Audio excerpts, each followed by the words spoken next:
शिव महापुराण की कथा कहती है, भगवान शंकर का अनुमोदन कहता है कि आपकी जो भक्ति है, भगवान धन से, संपदा से या सत्ता से या वैभव से या दौलत से भगवान कभी नहीं रीझता। अगर भगवान को चाहिए तो तुम्हारा केवल निर्मल मन चाहिए, भगवान को और कुछ भी नहीं चाहिए, तुम्हारा केवल मन।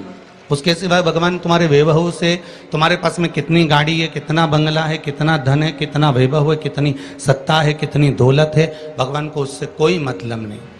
भगवान को अगर मतलब है तो केवल तुम्हारे मन से मतलब है। शबरी अम्बा के दरवाजे पर भगवान गए, क्या दिया शबरी अम्बा ने? भगवान को क्या प्रदान करा शबरी अम्बा ने? केवल एक झूठे बेर। और झूठे बेर के सिवा भगवान कुछ ले भी नहीं रहा है। अब तुम शंकर जी को क्या देते हो? अगर शबरी अम्बा ने भगवान राम को झूठा बेर दिया है तो आपने कौन सा अच्छी चीज दी थी भगवान को? जल दिया, वो मछली का झूठा था। दूध दिया, वो बछड़े का झूठा था। फूल दिया, वो भौरे का झूठा था। मिठाई बना कर दी, वो चींटी की झूठी थी। तुमने दिया क्या? और ये मनुष्य का शरीर दिया भगवान के चरणों में, ये भी तो झूठा है। फोन पे तो तुरंत कह देता है, माँ तो तारे बिना एक बिना नहीं रहूं, एक मिनट नहीं रहूं, तेरी तो मुझे बहुत याद आए। और भगवान के पास जाए कि तुम्हारे बिना मेरा कोई नहीं है। भगवान के रेंदे रे झूठेला। भगवान भी कहते काहे को झूठ बोले? अभी फोन पे बोल रहा था, मेरे को थारी याद आ रही, तेरे बिना एक मिनट नहीं रह सकता, तू तुम्हारे हृदय में बसी ने, तू तुम्हारा चित्त वृत्ति में बसी। और मंदिर पहुंचा ने अगरबत्ती लगाते लगाते बोला, तन मन धन सब कुछ तेरा। भगवान के आ गया भेरू झूठेला। भगवान ने सोचा काय आया।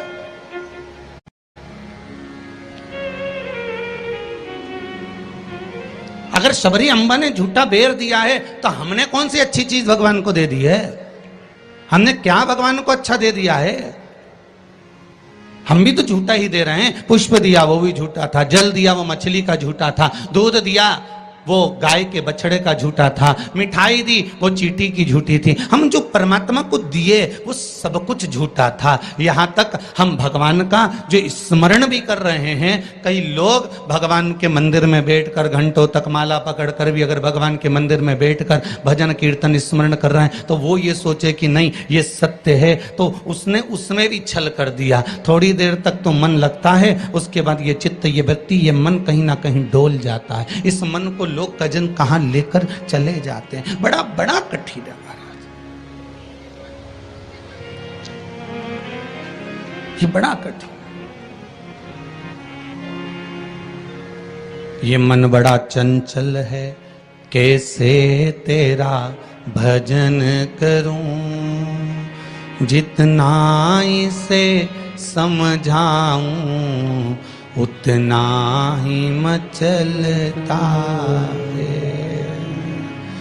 भोलेनाथ हे शंभो, हे त्रिकालदर्शी, हे कैलाशी, हे अविनाशी, हे शिव, हे करुणा सागर। ये चित्त, ये मन, ये वृत्ति बड़ी चंचल है।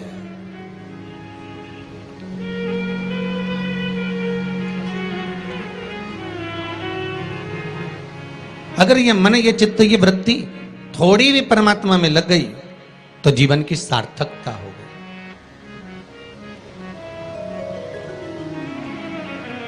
ब्रह्मा और भगवान विष्णु दोनों मिलकर मंथन कर रहे हैं।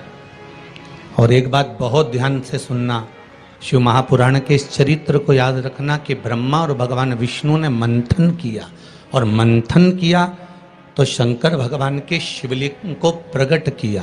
आपसे भी निवेदन है, जब दोनों पति पत्नी, भाई भाई, घर के बुजुर्ग, माता पिता, घर के बच्चे जब एक साथ कहीं बैठे हुए हों तो शिव महापुराण की कथा कहती है आप भी शिव महापुराण का थोड़ा सा मंथन करो।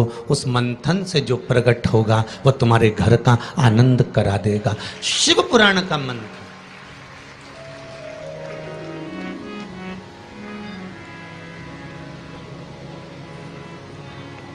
थोड़ी देर अपने माता पिता के पास में जाकर बैठा करो, थोड़ी देर जब घर से जाते हो तो अपने घर में जो मंदिर है, अपने घर में जो देवालय है, अपने घर में जो शिव जी हैं, अपने घर में जो राम जी हैं, अपने घर में जो ठाकुर जी हैं, अपने घर में जो कृष्ण हैं, अपने घर में जो देवता विराजमान हैं, आप उनके पास जाकर बैठकर फिर अपने गंतव्य की ओर अपने कार्य के लिए जाइए। और शाम को जब आओ तो पत्नी और बच्चों से, परिवार से बाद में मिलो। सबसे पहले अगर दुकान की चाबी भी लेकर आए हो, थोड़ा सा धन भी लेकर आए हो, थोड़ा सा सामान भी लेकर आए हो, थोड़ा सा व्यापार का कुछ चीज भी आप लेकर आए हो, तो सबसे पहले जाकर भगवान के मंदिर में जो आपके घर में है उसके पास में बैठकर उसको बताया करो, आज मैंने व्यापार करा उसमें यह लाभ हुआ, आज मैंने व्यापार करा उसमें यह हानि हुई, और आपकी कृपा से आज मैंने दुकान व्यापार व्यवसाय आज का पूरा करा। हे देवाधिदेव महादेव, हे मेरे ठाकुर, हे मेरे कृष्ण, हे मेरे राम, आज भगवान की कृपा, आपकी कृपा बहुत बनी रही और मेरा सब कार्य सफल हुआ। बाबा को प्रणाम करो, नमन करो और फिर अपने माता पिता, परिवार, कुटुंब, कबीला जिससे मिलना है मिलो, फिर मिलो।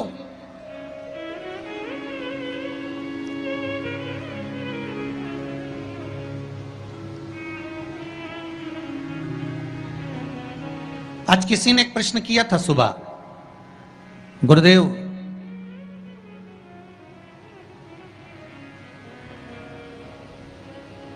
अगर भगवान के मंदिर जाना है हमको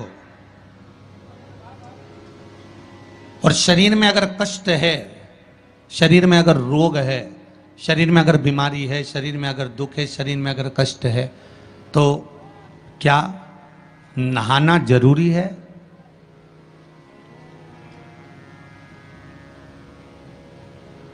शिव महापुराण की कथा कर रही है, मत नहाओ, स्नान कर लो।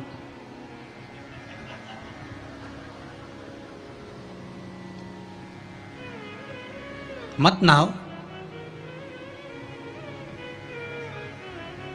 स्नान कर लो।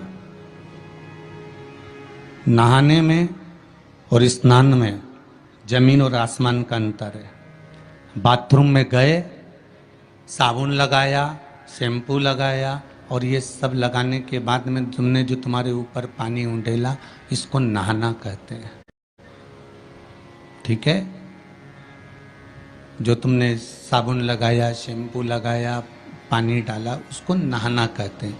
और मंदिर में गए अर्थात आप बाथरूम में ना जाकर भी सवेरे से उठे और उसकी भक्ति में लीन होकर दिल से उसको याद कर कर और मान लो मुंह धोकर भी भगवान के दरवाजे तक पहुंच गए तो उसको स्नान कहा जाता है।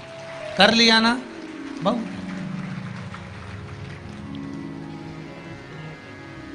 नहीं है ना शरीर में बल। एक पत्र में लिखा है किसी ने,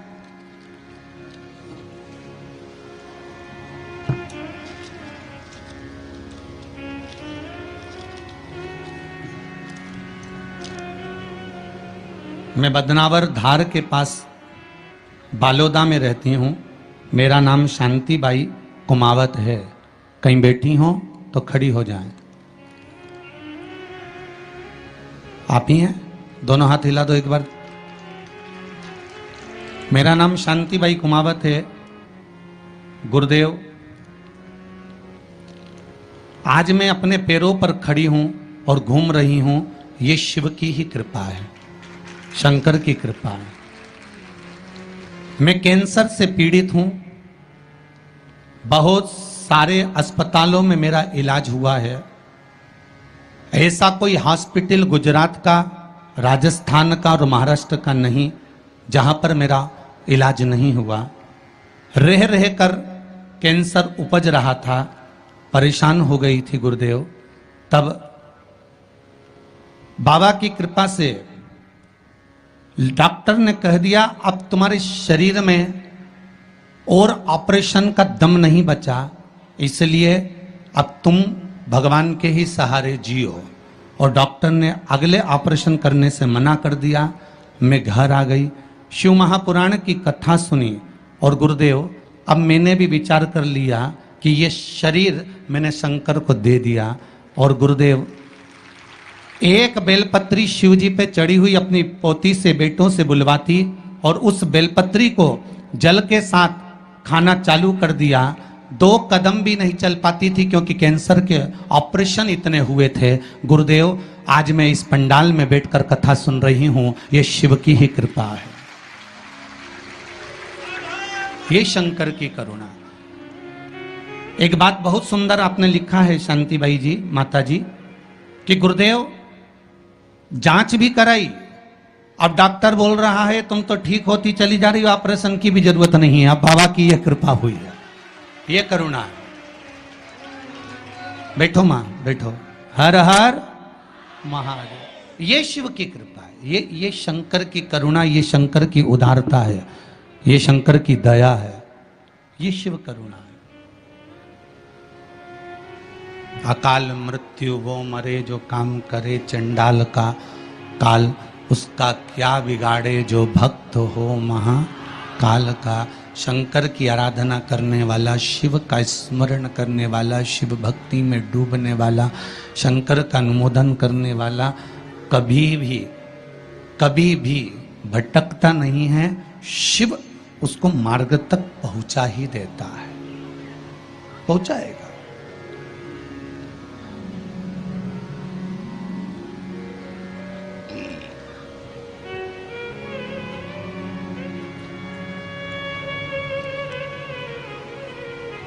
जितना शरीर का वजन है,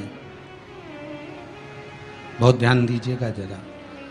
बैसाख शिवरात्रि शिव महापुराण की कथा मिली है आपको सुनने के लिए, और बैसाख शिवरात्रि शिव महापुराण की कथा यदि आप लोग श्रवण कर रहे हैं, चाहे आस्था चैनल के माध्यम से सुन रहे हो, चाहे फेसबुक यूट्यूब के माध्यम से सुन रहे हो, चाहे इस पावन पंडाल में बैठकर सुन रहे हो, अगर श्रवण कर रहे हो तो ध्यान रखना, जितना शरीर का वजन है,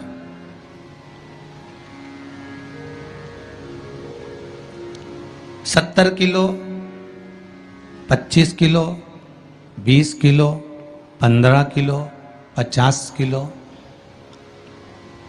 उतना ही किलो के हिसाब से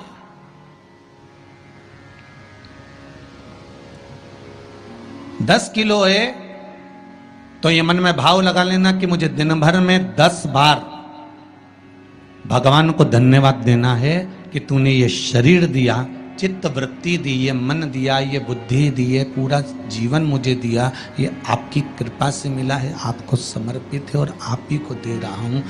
10 किलो के हो तो 10 बार आप भगवान को धन्यवाद दीजिए, 20 किलो के हो तो 20 बार धन्यवाद दीजिए, 80 किलो के हो तो 80 बार धन्यवाद दीजिए, 90 किलो के हो तो 90 बार धन्यवाद दीजिए कि ये आपकी कृपा से मुझे प्राप्त हुआ है, कोई दूसरा देने वाला नहीं है मुझको, केवल आप दे रहे हो, उसके सिवाय कुछ नहीं मिला।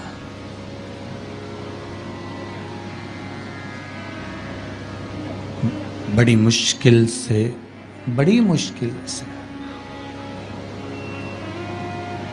उसने कृपा कर कर यहां भेजा है अपने को, बड़ी मुश्किल से भेजा। शंभो शरणे पड़ी, मांगू घड़ी रे घड़ी, दुख काटो दया करी ने दर्शन। भगवान से प्रार्थना करते रहो, निवेदन करते रहो, उसके सम चरणों में जाकर धूप लगाते रहो, उसको नमन करते रहो, उससे विनती बार बार करते रहो कि